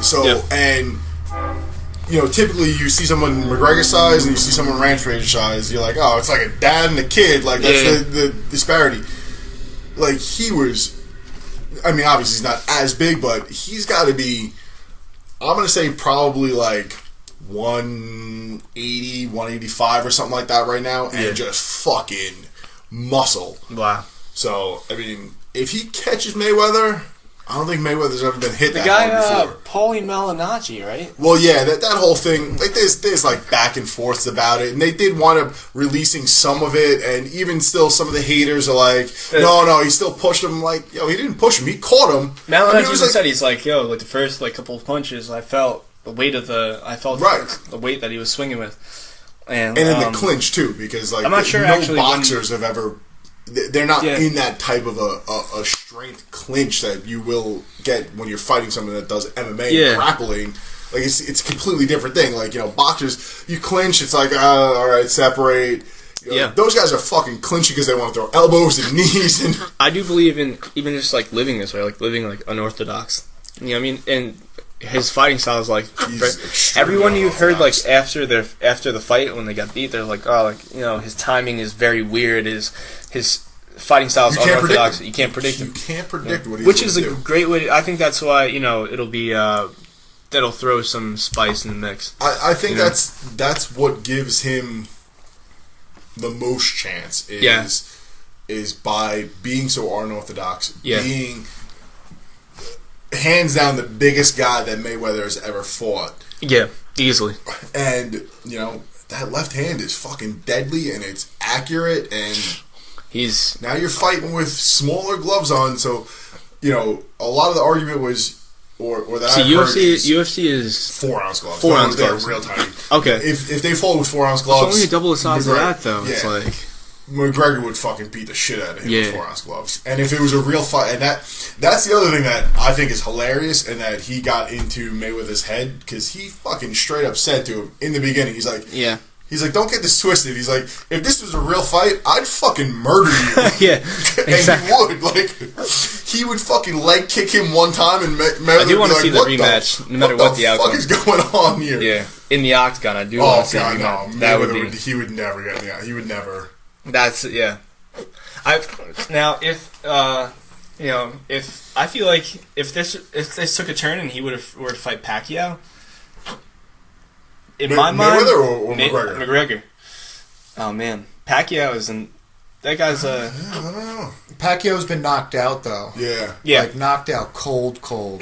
Yeah. Like Floyd's only been hit like cumulatively. I think it's 5 times in his entire career. That's what I heard.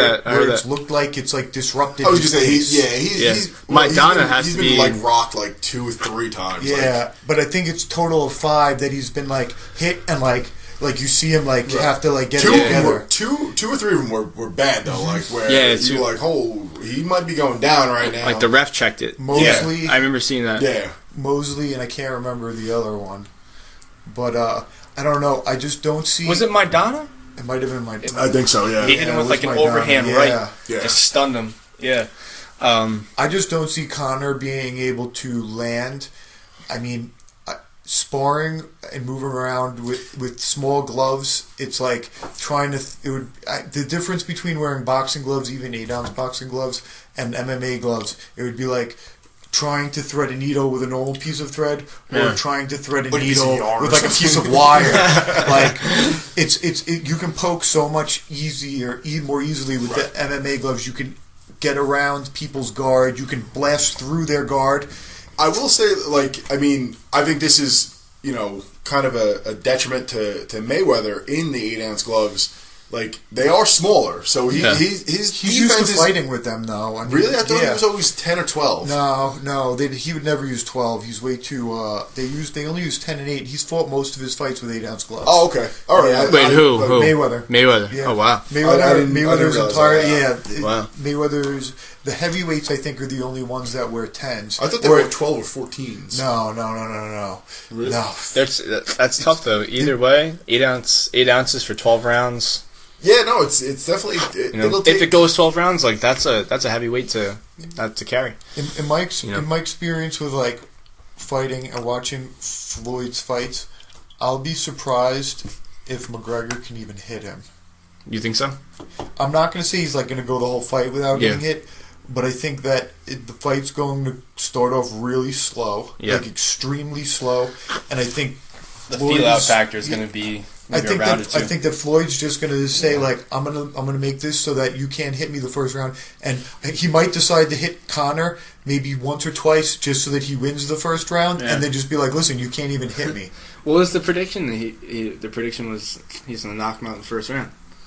Who? Mayweather? McGregor. Oh, well, yeah, I'm sure I think he said he was going to knock him out within, like, the first 3 rounds. Something like that. Mayweather's not trying to knock anybody out. No. I think if it happens, it happens, but, like, I could see him just being, like, obnoxious and just saying, like, I'm just going to run around. I'm going to hit you one more time than you hit me each round. This guy's trying to, like, boost his accolades, man, like, never being hit, you know what I mean?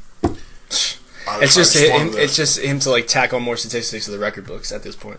I would love to see McGregor just like front kick him in the face. That's what but like sorry. You know what the craziest thing about this is that it's turned into like a holiday. Like people I know. Oh, it is. Like, yo, I took off work for that day. I'm like, shit. You're like, really? Damn. Like, of course, I took off the weekend because I have an engagement party to go to. Yeah. But sure, Joe. But at night, at the engagement party, he bought the fight. Oh, wow. So, I'll be watching it there, but it's just so crazy to know people, even who work in Patchogue, that have been like, oh, I'm taking off that night. I'm like, damn. I'm going to a child's birthday party for a 1-year-old, and we're all invited to stay and watch the fight afterwards. Wow, look at that, man. I mean, I don't think we're going to just because I'm going to have my 2 children with me, and I don't think that we're going to last that long because the fight probably won't start till 10, 11 o'clock at night. Oh, yeah. For sure. Easily. They have an undercard, too, which is... right? Don't they have an undercard? I don't know. The fight. I would assume. Yeah, I'm not sure who's on it. I haven't paid attention that much. I think that guy who's on the money team, actually. Oh, Adrian Broner, maybe? One of those guys. Gotcha. But it's crazy. I guarantee you it's like this nationwide. Even people like upstate. When I was just upstate, we were talking about the Floyd Mayweather and Conor McGregor fight, and that's in the middle of nowhere. Mm-hmm. You know what I mean? Like you only have service when you have Wi-Fi. Everybody knows. That's it, man. You see people parked outside. That's like the fucking craziest thing. Is like you see people parked outside of other people's houses. I think it's like stealing their guest Wi-Fi or something. Yeah, it's a popular thing to do up there. I don't know. I guess you got to do what you got to do. I mean, so you got to like look something up and you're on your phone. You're like, fuck, I'm lost. Yeah. Get a hotspot. Yeah, you got. It looks like there's 2. One.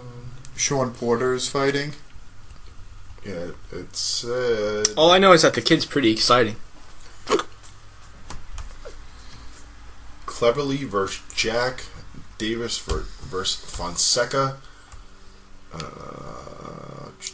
I don't think anyone's going to watch any of the undercard. No, I doubt it. People are just going to tune in for the main event. These coverage charges are nuts. This undercard, Nathan Cleverly defending his WBA light heavyweight title against Badu Jack.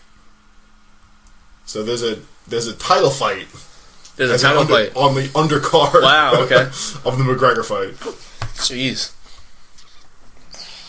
I mean, I think that the tickets are starting at around 4,000 to actually go for like the I heard 3,500 when this fight first. Gotcha. That makes came sense. Into conversation.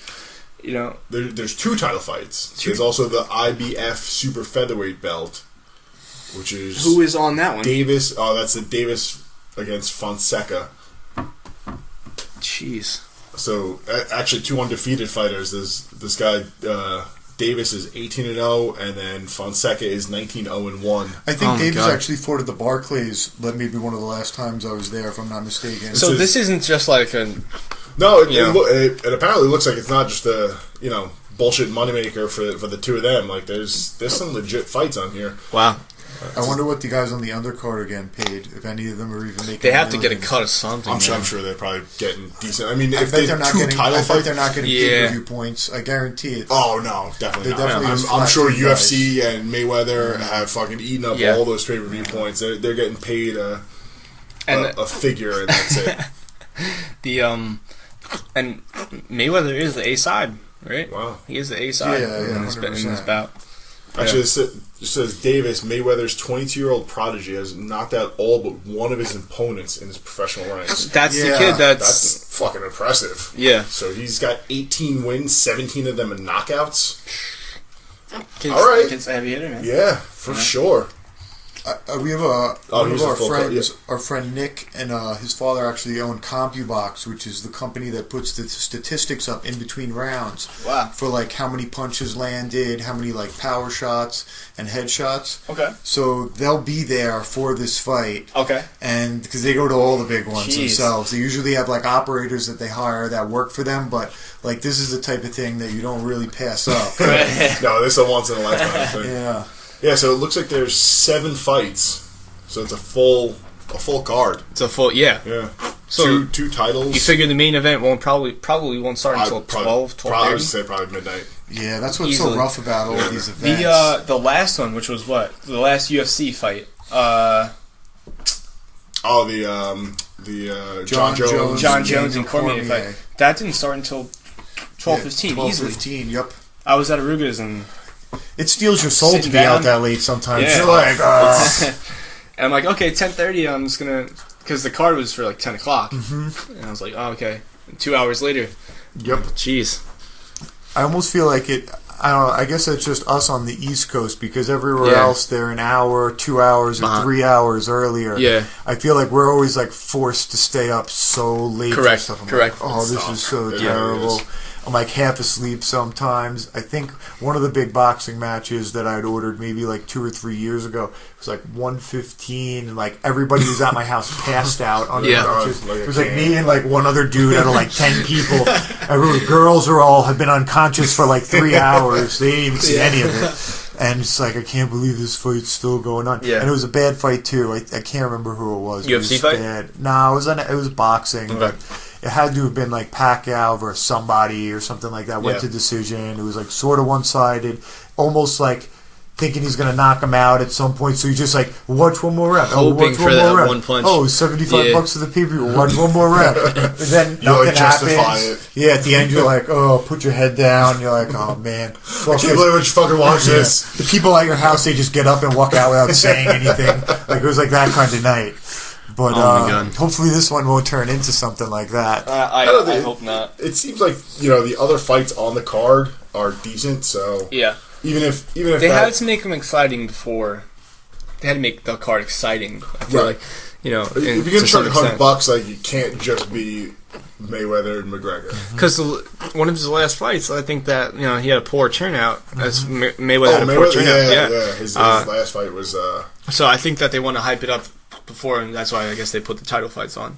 I think he's looking to become like the first billionaire athlete. I think. Yeah. I think that's like a goal of his. I think his net worth is somewhere around like 400 or 500 million right now. Yeah. You know that guy. You know him. He's like, I got to figure out how to become a billionaire. McGregor said, I got to get that billion. And McGregor said double his net worth. I think he's going to quadruple it. Yeah. He's worth about 20 right now. Yeah. Yeah. Which, surprisingly, like for the amount of money he's brought to the UFC, isn't that good. Yeah. Like they probably made that. I want to say 100 times over. They probably made 200 million on him, 300 million. Yeah. Easy. Easy. So you well, see, his last. We know he's profitable. Yeah. Oh yeah. We know he's profitable. Definitely. I want to say like his last, like 3 pay-per-views. They're all the high, like it's the last 3 highest grossing, or the 3 highest grossing in history are all McGregor. I almost wonder. I'm not sure what Ireland's deal is with television. If he's on pay-per-view over there, I know some of Europe gets it like on free television just because it's like a subscription to it. But if Ireland, if they're on pay, I could imagine them not paying for pay-per-views over there. Oh, I'm sure because it's like fucking the national treasure right now. When you think about it, Ireland, they're not good at soccer. They're not good at terrible at soccer. Yeah, they're not good at really. They don't really have any athletic team really to get behind. Drinking. Yeah, but like beer Olympics, man. If you look at any other any other major established country, it's like they've got something. Like if you're from Germany, Germany's got soccer. Brazil's good at soccer. England's pretty good at soccer. Like everybody's got. They have one of the best soccer. The Russians leagues, are good at weight. The Russians are good at ice wrestling, hockey and weightlifting and wrestling. Like they all have. Everybody has a national hero to get behind. Like Canadians are good at curling. Canadians have ice hockey. That's what they're good at. They have a star from their country that plays somewhere else on the international level that they can get behind. Like even like in boxing, like I went to go the Barclays, and I was there watching a guy from New York fight a guy from Pakistan. And there were so many fucking Pakistani people in there. I was like, "Yo, but this is like their guy. Like, if you're from Pakistan, like you don't really, I was in New York. You don't really have it. Yeah, It's so weird, bro. I went to a fucking Pitbull concert, an Enrique Iglesias concert, and it was like everyone was Spanish. You're in another country. Everyone was Spanish. Oh yeah, it was amazing, dude. Yeah. The whole concert was pretty much in Spanish until. But that's a representative of of them. Yeah. Because Ireland, who's big from Ireland as far as making music goes? Sinead O'Connor.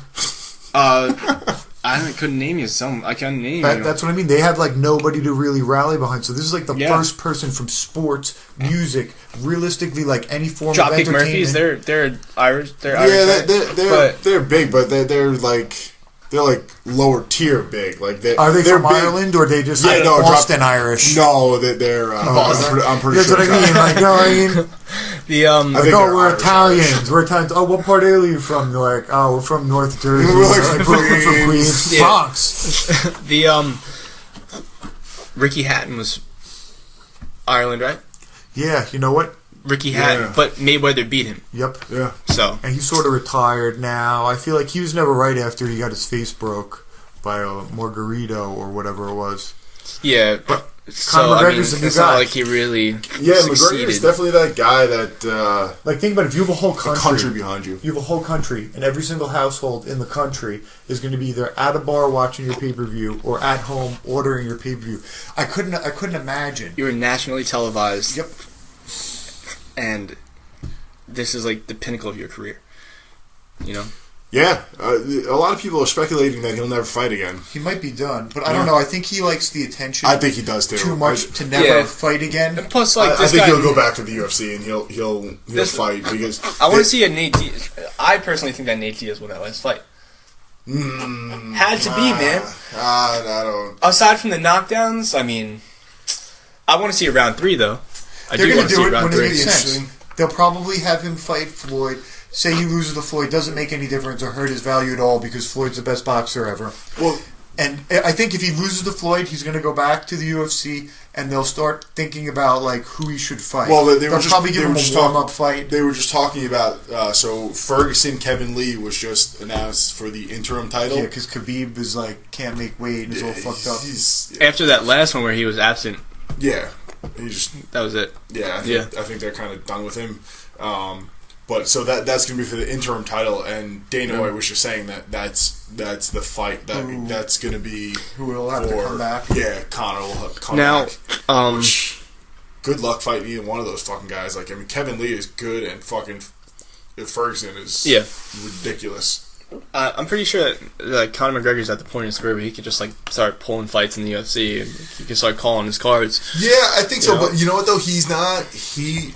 I mean, obviously I don't fucking know him, but just his personality and what it seems like he wants that title. Like that was his whole driving force in winning both belts, to be the only guy that fucking held 2 of those belts. That was all he could say. Get me my fucking belt. Where's my other fucking belt? Like, that's all he wanted was like, look at this. The champ. I am the fucking guy. Yeah. I have both these belts right now. Like, who the fuck?